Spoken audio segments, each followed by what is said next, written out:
نحمدہ ونصلی ونسلم علی رسولہ الکریم اما بعد فاعوذ باللہ من الشیطان الرجیم بسم اللہ الرحمن الرحیم رب یسر ولا تعسر وتمم بالخیر۔ السلام علیکم ورحمۃ اللہ وبرکاتہ۔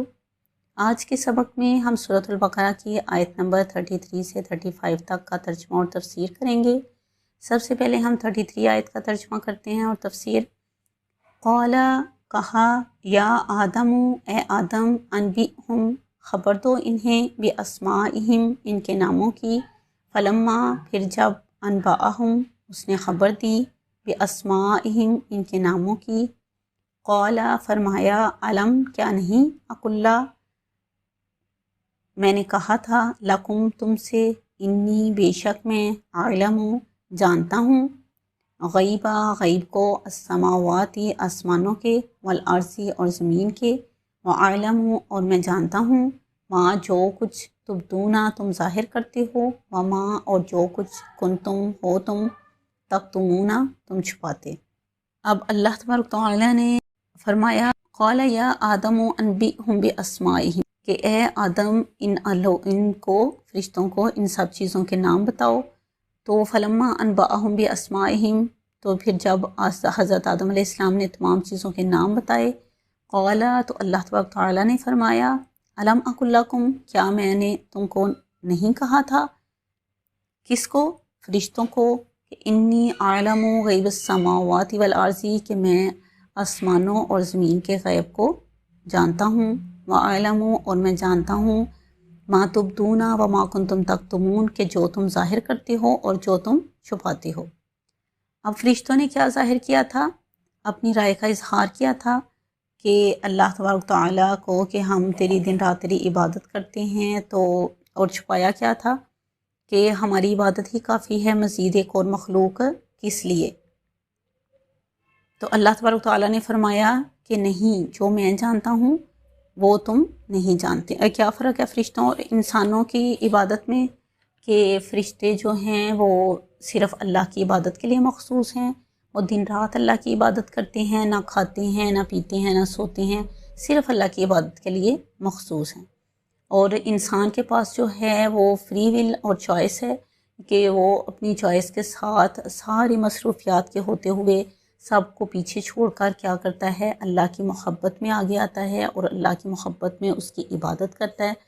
اور دوسری چیز جو ہے وہ یہ بھی تھی کہ وہ علم تھا جو حضرت آدم علیہ السلام کو اللہ تبارک تعالیٰ نے عطا کیا تھا، اور اس علم کی وجہ سے بھی آدم علیہ السلام کو فوقیت تھی، اور وہ علم کی وجہ سے ہوئی تھی وہ جو فوقیت تھی۔ لہٰذا نتیجہ کیا ہوا کہ آیت نمبر 34 میں ہے، وَإِذْ اور جب، قلنا کہا ہم نے، للملائکتی فرشتوں سے، کہ اسجدوا سجدہ کرو، لآدم آدم کو، فسجدوا پس سجدہ کیا، الا مگر ابلیس نے، ابا انکار کر دیا، واستکبر اور تکبر کیا، وکانا اور وہ ہو گیا، من الکافرین من الکافرین کافروں میں سے۔ اور وَإِذْ قُلْنَا لِلْمَلَائِكَةِ اسْجُدُوا اور جب کہا ہم نے فرشتوں سے کہ اسجدوا لآدم، کہ آدم علیہ السلام کو سجدہ کرو، کیونکہ آدم علیہ السلام کے پاس جو تھا وہ علم زیادہ تھا فرشتوں کے مقابلے میں۔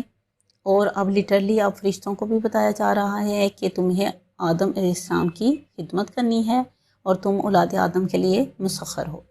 فسجدوا تو انہوں نے سجدہ کیا، الا ابلیس سوائے ابلیس کے، کہ ابا اس نے انکار کیا، واستکبر اور تکبر کیا، بڑا بننا چاہا، وکان من الکافرین اور وہ کافروں میں سے ہو گیا۔ اس آیت سے کئی باتیں پتہ چلتی ہیں۔ ایک یہ کہ فرشتے جو ہیں وہ اللہ تبارک تعالیٰ کا ہر حکم مانتے ہیں، خواہ وہ حکم انسان کے آگے جھکنا ہی کیوں نہ ہو، ہر اللہ کی جو ہے وہ اطاعت کرتے ہیں، ہر بات کی اطاعت کرتے ہیں، اللہ کی فرما برداری کرتے ہیں، ہر وقت اس کی عبادت کے لیے جو ہے وہ تیار رہتے ہیں۔ اور اس کے مقابلے میں ابلیس جو تھا وہ جنوں کا باپ تھا، اس نے انکار کر دیا۔ کہ اس کے انکار کی وجہ کیا تھی؟ اس کا تکبر، اس کا غرور، کہ وہ اپنے آپ کو بڑا سمجھتا تھا، کیونکہ شیطان جو ہے وہ، جن جو ہیں وہ آگ سے بنے ہیں اور انسان جو ہیں وہ مٹی سے۔ تو سورۃ الاعراف کی آیت نمبر 12 سے پتہ چلتا ہے کہ اس نے کہا تھا، انا خیر منہم، میں اس سے بہتر ہوں۔ اور سورۃ الاسراء کے آیت نمبر 61 میں آتا ہے کہ اسجد لمن خلقت طینا، کیا میں اس کو سجدہ کروں جس کو تو نے مٹی سے بنایا؟ کیا میں مٹی کو سجدہ کروں؟ یہ نہیں ہو سکتا، خود کو بڑی چیز سمجھا۔ اب یہ ابلیس جو تھا یہ فرشتہ نہیں تھا، بلکہ یہ جنوں کا باپ تھا، اور جنات کا جو ہے جو جنات ہیں وہ آگ سے بنی ہیں، اور یہ جو ہے وہ بہت زیادہ عبادت گزار تھا، جس کی وجہ سے اس کی عبادت کی کثرت کی وجہ سے اس کو فرشتوں کے ساتھ شمار کیا جاتا تھا، اور یہ فرشتوں کے ساتھ رہتا تھا۔ لیکن اصل اور اس کو جو ہے وہ زمین اور آسمانوں پر جانے کی اجازت تھی کہ یہ جب چاہتا اوپر چلے جاتا، اللہ کے عرش کے گرد طواف کرتا، اور جب چاہے یہ زمین پر آ جاتا۔ لیکن اصل عبادت جو ہے وہ اللہ کی اطاعت، اس کے سامنے عاجزی کرنا، دل سے اس کو اللہ کی جو ہے فرما برداری کرنا ہے۔ اصل عبادت غرور اور تکبر کرنا نہیں ہے کہ اللہ کی نافرمانی کرے، تکبر کرے، غرور کرے، اور پھر وہ جو ہے اللہ کا فرما بردار بھی کہلائے۔ تو اس کا کیا نتیجہ نکلا؟ وَقُلْنَا، اور کہا ہم نے، یا آدم، کہ اے آدم، اسکن رہو، انتا تم، وزوجکا، اور تمہاری بیوی، تم اور تمہاری بیوی جو ہے جنتا، جنت میں رہو، وَقُلَا، اور تم دونوں کھاؤ، منہا، اس سے، رغدن، فراغت سے، حیثو، جہاں سے، شئتما، تم دونوں چاہو، ولا، اور نہ، تقربا، قریب جانا، حاضی، اس شجرتا، درخت کے، فتکونا، اور نہ ورنہ تم دونوں ہو جاؤ گے، من الظالمین، ظالموں میں سے، ورنہ تم جو ہے وہ ظالموں میں سے ہو جاؤ گے۔ تو قلنا یا آدم اسکن انت و زوجک الجنت، اور کہا ہم نے کہ اے آدم، تم اور تمہاری بیوی جو ہے وہ جنت میں رہو۔ اب حضرت آدم علیہ السلام کا جو امتحان تھا وہ شروع ہو رہا ہے۔ وَكُلَا، اور منہا رغدن حیث شئتما، اور کھاؤ اس میں سے جہاں سے تم چاہو، اور ولا تقربا، اور قریب نہ جانا، حاضی شجرتا، اس درخت کے، لیکن اس درخت کے قریب مت جانا۔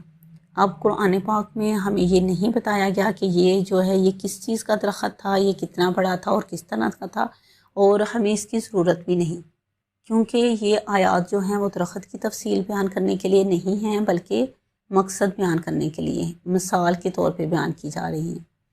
فتکون من الظالمین، ورنہ تم جو ہے وہ ظالموں میں سے ہو جاؤ گے۔ اب بعض لوگ یہ پوچھتے ہیں کہ وہ جو جنت تھی وہ کون سی تھی، کتنی بڑی تھی، جنت الماوا تھی، کون سی جنت تھی؟ تو یہ ہے کہ یہ جنت کے بارے میں، اس کے بارے میں کوئی خاص وضاحت نہیں ہے۔ ہاں اتنا پتہ ضرور چلتا ہے کہ وہ کون سی تھی، مگر پتہ نہیں چلتا کون سی تھی، مگر اشارہ ضرور ہے کہ وہ جنت جو ہے وہ اوپر ہی کہیں تھی۔ اور دوسرے نمبر پہ یہ بھی ہے کہ شیطان جو ہے وہ وہاں کیسے چلا گیا؟ بعض لوگ پوچھتے ہیں کہ شیطان کو جنت میں جانے کی اجازت نہیں، تو وہ وہاں کیسے چلا گیا؟ تو یہ اللہ تبارک تعالیٰ کے حکم سے گیا، کہ اللہ تبارک تعالیٰ نے اس کو حکم دیا، اس کی اللہ نے اجازت دی کہ جاؤ، اور جب اللہ جانے کی اجازت دے دے تو پھر اعتراض کرنے کی کوئی وجہ نہیں بنتی۔ تو اگلی آیات میں ہم دیکھیں گے کہ شیطان نے کس طرح ورگلایا۔ تو اللہ تبارک تعالیٰ جو ہے ہمیں قرآن پاک کو سیکھنے، سمجھنے اور اس پر عمل کرنے کی توفیق عطا فرمائے، اور ہمارے لیے اس قرآن پاک کو، اس علم کو ہمارے لیے صدقہ جاریہ بنا دے۔ اللہ تبارک تعالیٰ آپ سب کو اپنے حفظ و امان میں رکھے، آمین ثم آمین، وآخر دعوانا ان الحمد للہ رب